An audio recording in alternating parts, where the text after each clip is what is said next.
Memasuki semester 2 2026, pemerintah menyiapkan paket stimulus yang diarahkan untuk mendorong pergerakan ekonomi di dua momen strategis. Libur panjang sekolah Juni-Juli dan Natal, serta tahun baru di penghujung tahun. Anaknya Bu Anggia udah libur?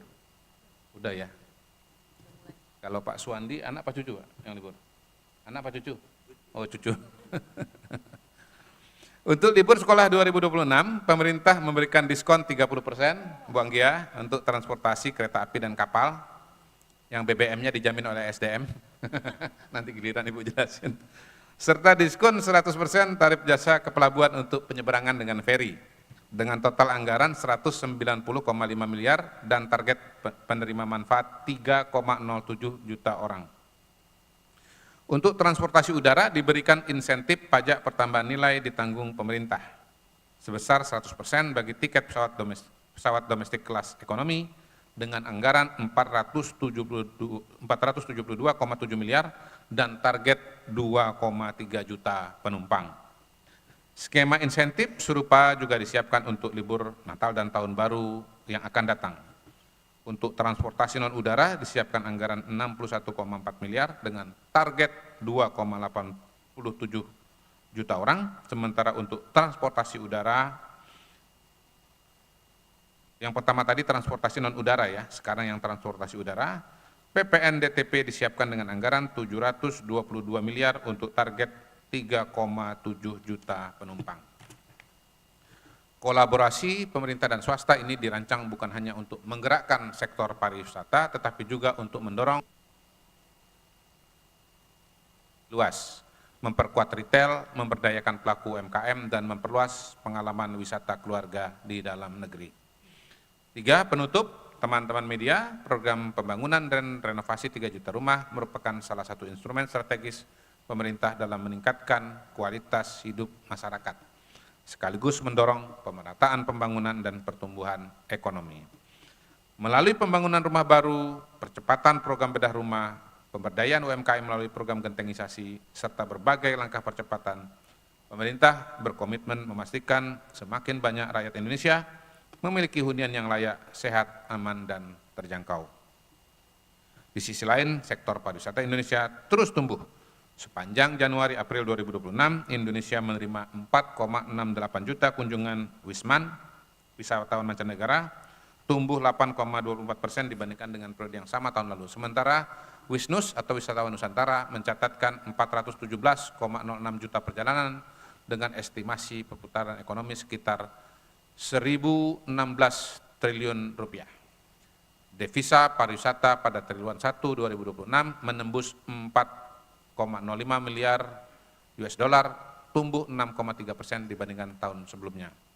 Ini adalah arah kebijakan yang konsisten dan kerja keras seluruh ekosistem pariwisata nasional. Depan, pemerintah akan terus memastikan pertumbuhan ini dirasakan secara merata dan membawa manfaat nyata bagi wisatawan, masyarakat lokal, dan seluruh rakyat Indonesia. Demikian, wassalamualaikum warahmatullahi wabarakatuh. Salam salve, Om Santi Santi Om. Waalaikumsalam warahmatullahi wabarakatuh. Terima kasih Bapak Kabako. Sebelumnya saya ucapkan selamat datang kepada juru bicara Kementerian SDM, Ibu Dwi Anggia. Selamat datang Ibu. Bapak Ibu, seperti yang tadi disampaikan oleh Kabakom, sektor pariwisata Indonesia terus tumbuh. Sepanjang Januari hingga April 2026, Indonesia mencatat 4,68 juta kunjungan wisatawan mancanegara. Ini tumbuh 8,24% dibanding periode yang sama tahun lalu.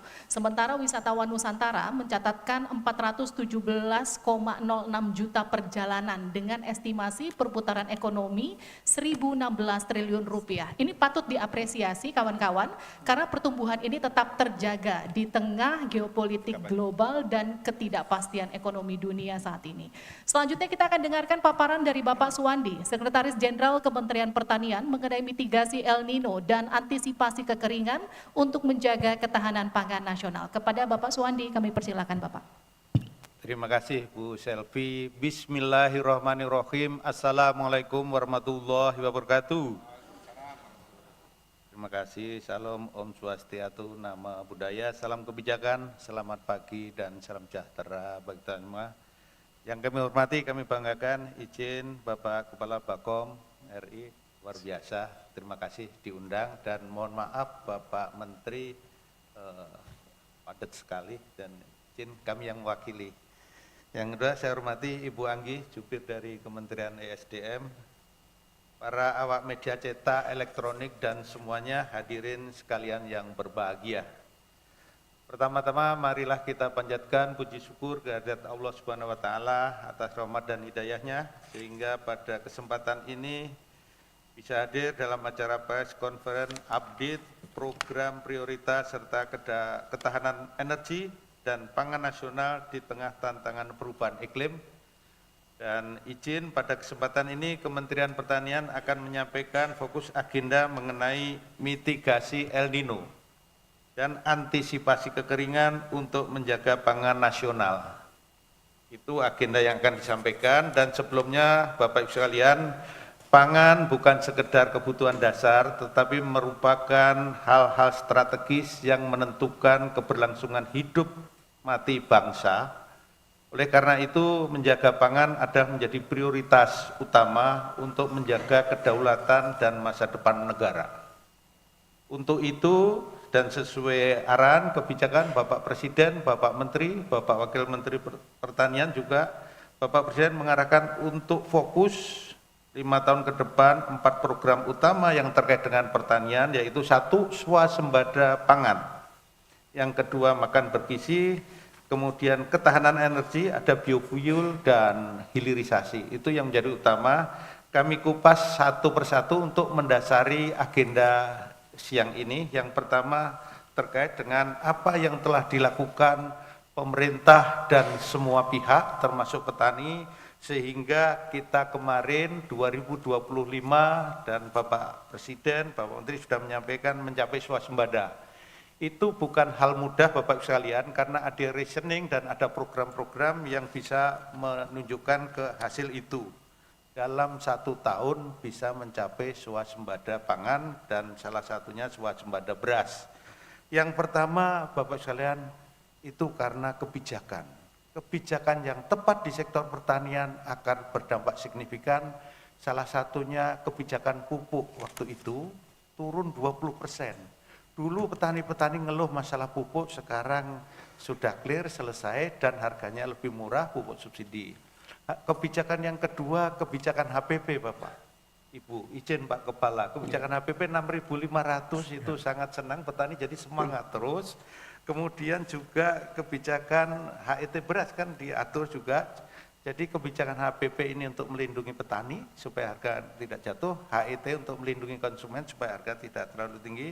Kemudian juga penyuluh selama ini di daerah pindah ke pusat menjadi satu komando sehingga backup kontrol penuh secara baik, kemudian koordinasi kolaborasi dan kebijakan-kebijakan yang lain dalam arti fisik. Program-program yang bisa membuat pondasi bertani lebih baik. Cetak sawah ini merupakan program jangka pendek, jangka menengah bahkan panjang ke depan. Lahan-lahan yang belum optimal segera ditanam dengan optimalisasi lahan, puluhan ratusan ribu hektar, kemudian irigasi perpompaan. Inilah yang mendasari IRPOM tahun lalu, irigasi perpompaan bisa berdampak kepada peningkatan tanam dan sekarang menjadi landasan untuk dikerjakan dan dilanjutkan 2026 sehingga mengatasi perubahan iklim yang dimaksud tadi. Itu salah satu konkret nyata.